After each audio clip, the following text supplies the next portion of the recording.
Halo teman-teman, di sini kami ingin memaparkan hasil dari diskusi kami mengenai PT Sariwangi. Mohon disimak ya. Ketika kita berbicara mengenai teh celup, pasti salah satunya yang muncul di benak kita adalah Sariwangi.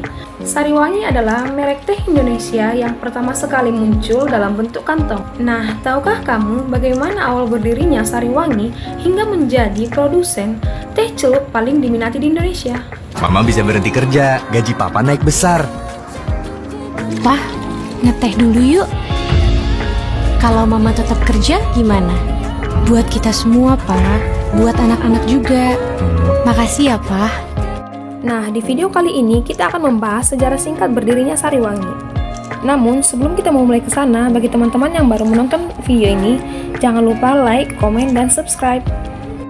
Sejarah Sariwangi dimulai sejak tahun 1962 oleh Johann Alexander Suppitt. Pria kelahiran Tondano 5 September 1932. Ia memutuskan untuk pindah ke Jakarta pada tahun 1946 untuk bersekolah di Hogere Burger School atau HBS.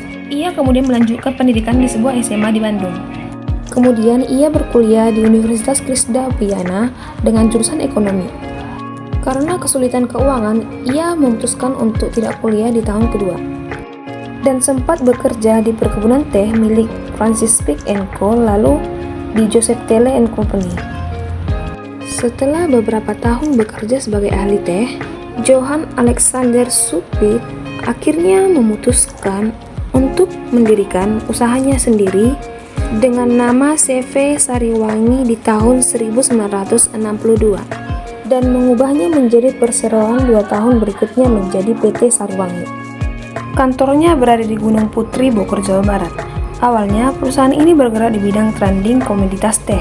Selanjutnya, bertransformasi menjadi produsen yang meliputi proses blending dan pengemasan. Pada masa jayanya, Sariwangi adalah perusahaan yang cukup kompetitif.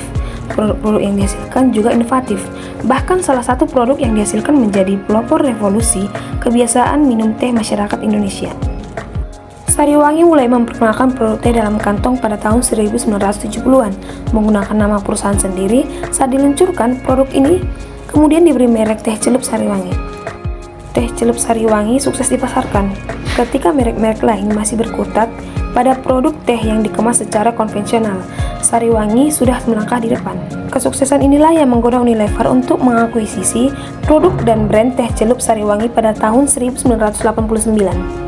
Setelah produk teh celup Sariwangi diakuisisi, PT Sariwangi tetap melanjutkan bisnisnya sebagai perusahaan yang bergerak di bidang branding, produksi, dan pengemasan teh.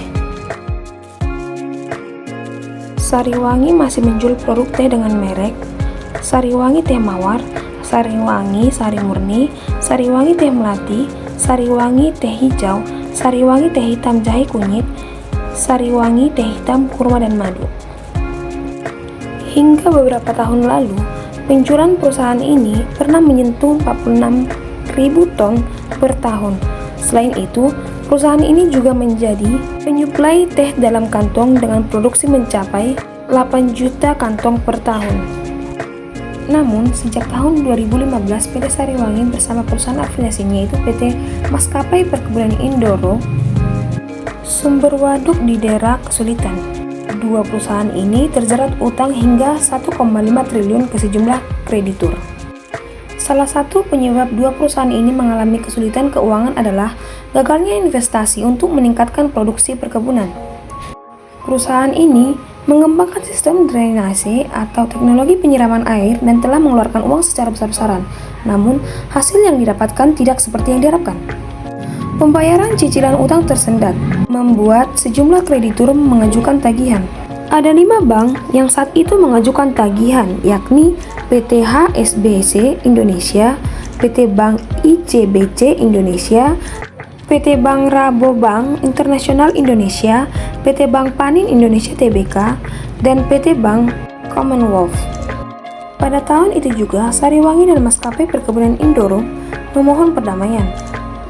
Dua perusahaan itu mengajukan penundaan kewajiban pembayaran utang atau PKPU kepada kreditur. Namun hingga 2018, Sariwangi dan Maskapai Perkebunan Indoro tetap tidak bisa menjalankan janjinya. Pada Rabu 17 Oktober 2018, Majelis Hakim Pengadilan Niaga Jakarta Pusat mengabulkan permohonan pembatalan homologasi dari salah satu kreditur yakni PT Bank ICBC Indonesia terhadap Sariwangi dan Maskapai Perkebunan Indorut Sumberwaduk. Seiring dengan keputusan tersebut, dua perusahaan perkebunan teh ini resmi menyandang status pilot. Walaupun dinyatakan pilot, namun Sariwangi akan diproduksi dan akan dipasarkan oleh Unilever. Akibat kepailitan ini pun berimbas pada ribuan karyawan PT Sariwangi karena tidak dicairkannya gaji. Analisis penetapan konteks dari risiko mesin sudah tua, bermasalah, dan jarang dirawat secara terjadwal maupun rutin. Risiko metode pemindahan teh dari karung ke bin serta pada proses rework. Risiko lingkungan, penyusutan di jalan, dan gudang akibat climate control yang kurang baik. Risiko personil, operator mesin, dan asisten operator kurang disiplin dan tidak menjalankan SOP dan benar. Solusi risiko mesin, risiko personil.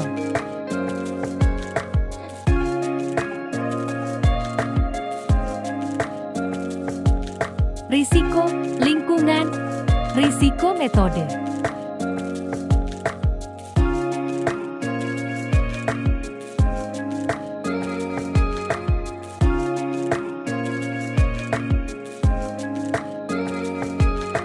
Solusi mengatasi risiko tersebut. Risiko mesin, catatan penggunaan mesin dan memantau aktivitas operasionalnya sehari-hari, frekuensi lumasi dan kebersihan. Memastikan mesin tidak mengalami overloading yang berpotensi merusak. Risiko personil, perekrutan personil yang kompeten dan tindakan pendisiplinan bagi personil yang lalai.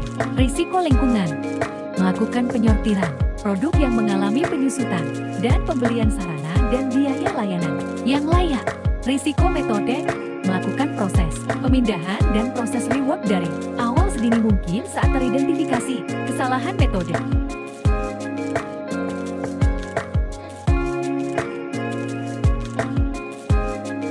Nah, itu dia hasil dari diskusi kelompok kami tentang PT Sariwangi. Semoga kalian dapat mengambil pelajaran dari video kami. Terima kasih.